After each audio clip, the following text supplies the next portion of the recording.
There is a very specific, um, almost universal phenomenon that happens the exact moment a room just goes perfectly quiet. Oh yeah, it's that very loud, very heavy kind of quiet. You know the one. Exactly. Like the conversation ends or the TV gets turned off or you finally just, close your laptops for the night. And suddenly, there it is. Just silence. Right. And you could hear the low hum of the refrigerator in the kitchen.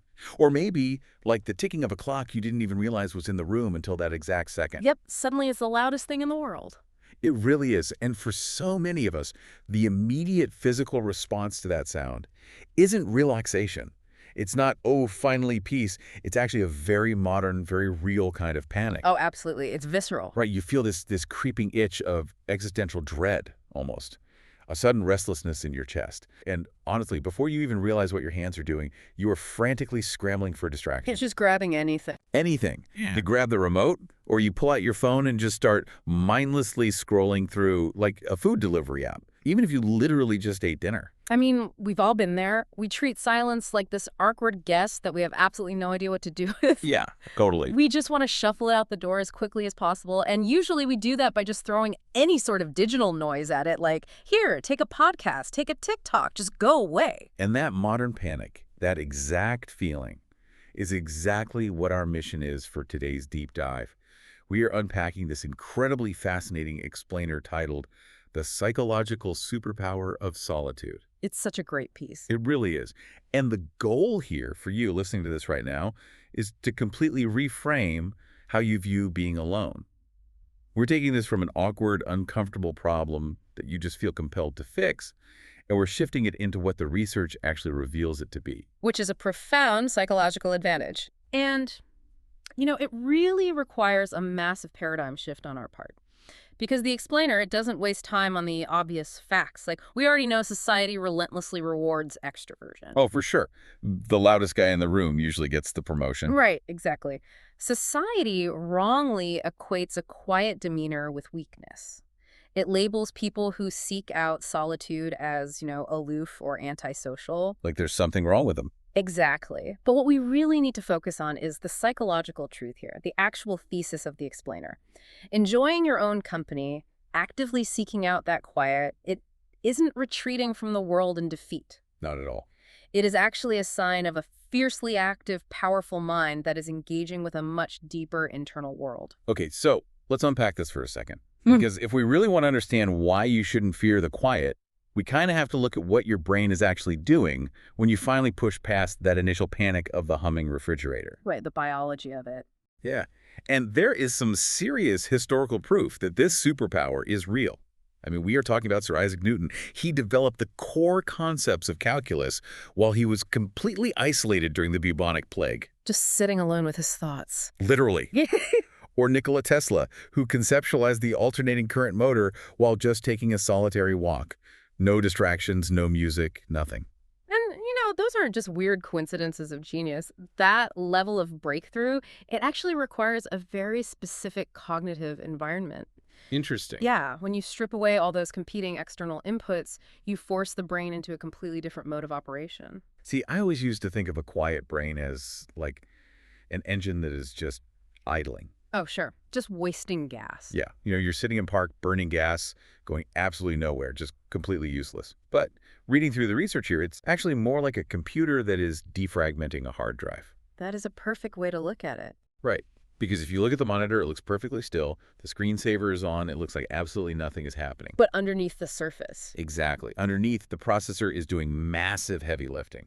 It's organizing scattered files, freeing up gigabytes of space, and just optimizing the whole system. What's fascinating here is that neuroscience actually maps directly onto that analogy.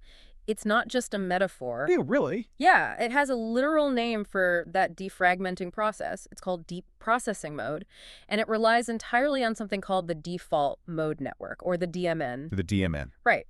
So when you are constantly force-feeding your brain stimuli, podcasts, texts, videos, emails, that network is actively suppressed. Because it's too busy dealing with all the noise. Exactly. Your brain is stuck in reactive mode, but the moment you stop the input, Your brain doesn't just space out into an empty void. It boots up this default mode network. And it's not a passive state at all, right? Yeah. Like the DMN is incredibly energy intensive. It's extremely. It is doing the most vital, heavy lifting work of human cognition. When the default mode network kicks in, it begins consolidating your short-term memories into long-term storage. Oh, wow. It starts imagining and modeling complex future scenarios. And crucially, this is the big one, it connects seemingly random, disparate ideas that are just floating around in your subconscious. So that physical friction you feel when you put your phone down? That's just the discomfort of your brain violently switching gears. That is wild. So Yeah. sitting alone isn't empty space at all. It is deliberate, high-level mental training. Precisely. So the silence is the literal workbench where the dots actually get connected. Yeah. I mean, that perfectly explains the Tesla walk. Yes. He wasn't consciously trying to force the invention of the AC motor. Yeah. He just gave his default mode network the quiet space it needed to suddenly, link a bunch of mechanical concepts together. Exactly. By refusing to give the brain a cheap distraction, you are firing up neural pathways that actively strengthen your fluid intelligence. But, okay, that leads me to a really practical question. Right. Because, we don't live in isolated cabins in the woods. Right. Unfortunately. Yeah, so once your brain is firing on these deeper neural pathways, how does that internal processing actually change how you handle the everyday external chaos of life? Well, it changes your interaction with the world by creating a crucial pause. The explainer calls this the logic gap. The logic gap. Yeah, it is this invaluable internal cognitive space, like a micropause between a stimulus coming at you and your eventual response to it. I'll be honest, I struggle with this one in practice. Yeah. Like a lot. It's hard. It goes against our wiring. It really does, because the explainer brings up some real-world scenarios, right? Like getting a highly demanding, maybe passive-aggressive email from your boss. Oh, the worst. Or someone making a spontaneous, heated comment directed at you in a crowded meeting. In those moments, my immediate biological instinct is to defend myself. It feels like if I utilize this logic gap and I don't respond immediately, I'm going to look weak. Like the room is going to view me as completely disengaged or just lacking the confidence to hold my ground. That is the universal fear. But the explainer points out that this is a completely flawed perception of power. Okay, how so? Because delaying a response in those high-pressure moments doesn't signal weakness at all. It actually demonstrates profound emotional maturity and intense self-protection. Let's look at the biology of what's happening there. Okay, let's do it. When you get that aggressive email, your amygdala, which is your brain's emotional threat center, it just spikes. It wants you to fire off a spicy, angry reply immediately. Right, the whole fight or flight response just kicks in. Exactly. But when you force that micropause, when you intentionally inject the logic gap, you are giving the electrical signal time to actually travel from your reactive amygdala to your prefrontal cortex. Which is the logical part. Right, your logical executive functioning center. You aren't lacking the words. You are taking a full 360-degree view of the situation. So you're forcing your brain to map the battlefield before you make a move, instead of just swinging wildly in the dark. That's exactly it. You are exploring every angle before you speak. You are formulating a calculated strategic response rather than offering a knee-jerk reaction that's just driven by the ego's fragile desire to make noise. To just prove you're there. Right. You are prioritizing crystal clarity over surface-level input. So what does this all mean for how we actually communicate day to day? It means that when you finally do choose to speak, your words carry undeniable weight. Because everyone else is just reacting and you are calculated. Yes, you are completely shifting the dynamic from just frantically reacting to your environment to actively managing it. You're refusing to play that exhausting game of who can shout the loudest. And by refusing to play that game, you prove that you actually control your attention, rather than letting your environment or, someone else's emotional outbursts control you. Which naturally leads to the next phase of this, because if you are actively controlling your reactions and embracing that logic gap, what exactly are you doing in the moments when you aren't speaking? You're observing. You are observing. And I love how the source reframes this, because observation is not a passive, shy activity like we usually think it is. Not at all. It is a highly demanding intellectual state. Yes, they call it the observer advantage. Think about how this applies to a high-stakes environment, like A crowded corporate boardroom. Okay. Imagine a room full of ambitious professionals, and everyone is just frantically talking over each other. I can picture it vividly. Right. They're all trying to pitch their ideas. They're trying to impress the boss, basically just trying to dominate the airtime. It strikes me that if everyone else is fighting for airtime like that, purposefully staying silent almost feels like you're stepping completely out of the tornado just to watch it spin. That's a great image. And if we connect this to the bigger picture, stepping out of that tornado links directly to exceptional social intelligence and advanced pattern recognition. Because you aren't caught up in it. Right. While everyone else is burning massive amounts of cognitive energy just trying to formulate their next sentence while someone else is still talking, your quiet brain is acting as a supercomputer. Because your processing power isn't tied up in vocalizing. Exactly. You are cataloging data. You are analyzing subtle shifts in the tone of voice. You're decoding hidden social signals. Things you'd miss if you were talking. Totally. You can watch the eye contact in the room, like who looks at whom when a joke is made, or when a difficult question is asked. That tells you everything about the invisible hierarchy. Oh, absolutely. Yeah, you can clearly see who is actually deferring to whom, who holds the real power versus who just happens to have the loudest voice. It becomes so obvious. It really does. You instantly realize who genuinely possesses confidence and who is just using pure volume and buzzwords to cover up their deep insecurity. And that data is invaluable. It really makes me think of playing poker. Like, the person who talks the most, who's constantly bantering and splashing chips around at the table, is usually the easiest one to read. Oh, for sure. Their baseline is just chaos. Right. But the quietest person at the table, they're the ones reading everyone else's tells. They see the micro expressions, the nervous chip shuffling, the slight tightening of the jaw. I see everything. Exactly. By simply observing the boardroom, you transform yourself from a mere participant in the conversation into the actual architect of the dynamic. You hold all the cards because you hold all the information. Yes. That poker analogy is spot on. But, that poker table observation isn't just about reading a boardroom or gaining a tactical edge over your coworkers. It goes deeper than that. Much deeper. If you practice that kind of detachment enough, it eventually leads to a profound internal shift. It completely changes how we build our own lives and our own habits, completely independent of external validation. See, here's where it gets really interesting, because the source material lays out these three distinct phases of quiet discipline that emerge once you adopt this mindset. It's like a progression of mental fortitude. Exactly. Phase 1 is learning to act entirely without an audience or applause. Which is incredibly difficult in a society that has conditioned us from childhood to expect a gold star every single time we complete a task. Oh man, we are so wired for the applause, it's everywhere. But once you break that dependency, you reach phase 2, which the explainer calls building habits based on pure automaticity. Right, automaticity. Meaning you execute your goals whether you are feeling motivated that day or not. It becomes this frictionless, self-sustaining engine because you've removed the emotional decision fatigue. You just do the work. You just do it. And that naturally leads to phase 3, generating your self-worth entirely from the inside out. And to understand the psychological context of why moving through those 3 phases is so powerful, we can look at the work of Carl Jung. Oh, I love you. Right. He talked extensively about this concept of individuation.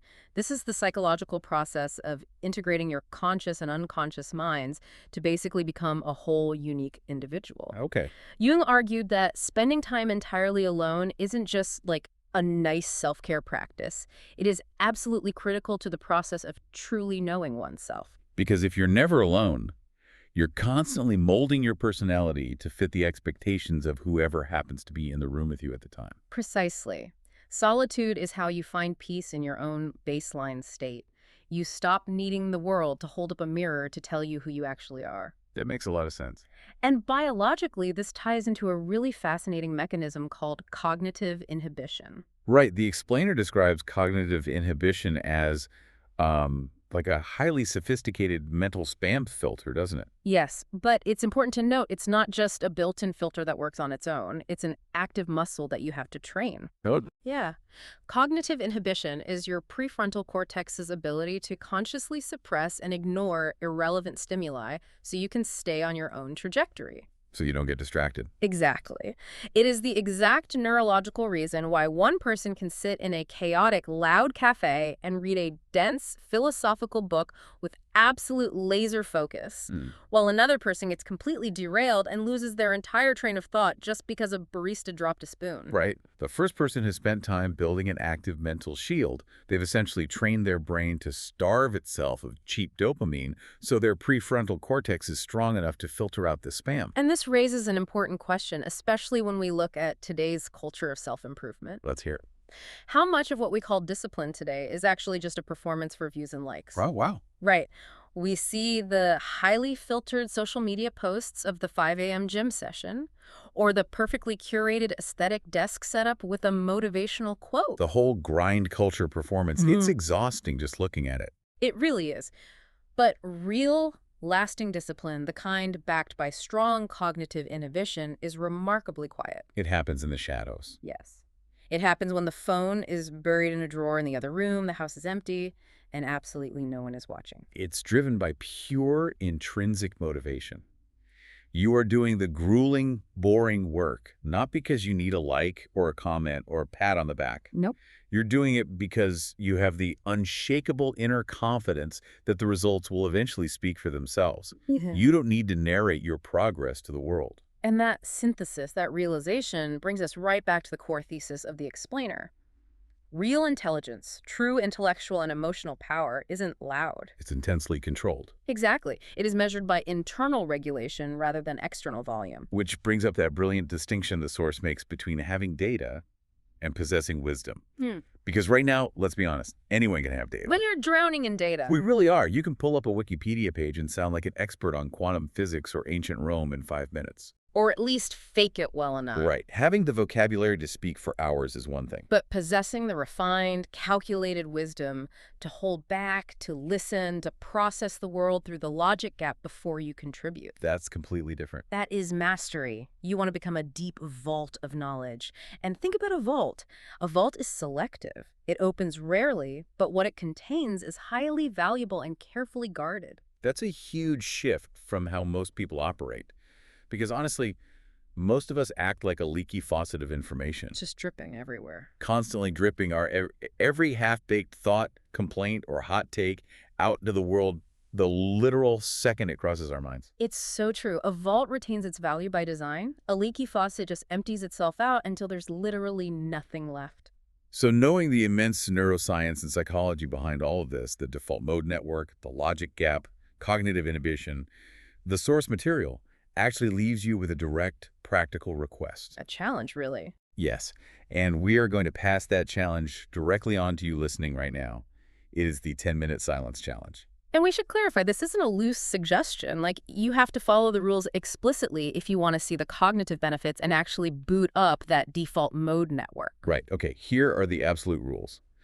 Right when this deep dive ends, you are going to completely turn off your screen. Done. You are going to put your phone in an entirely different room.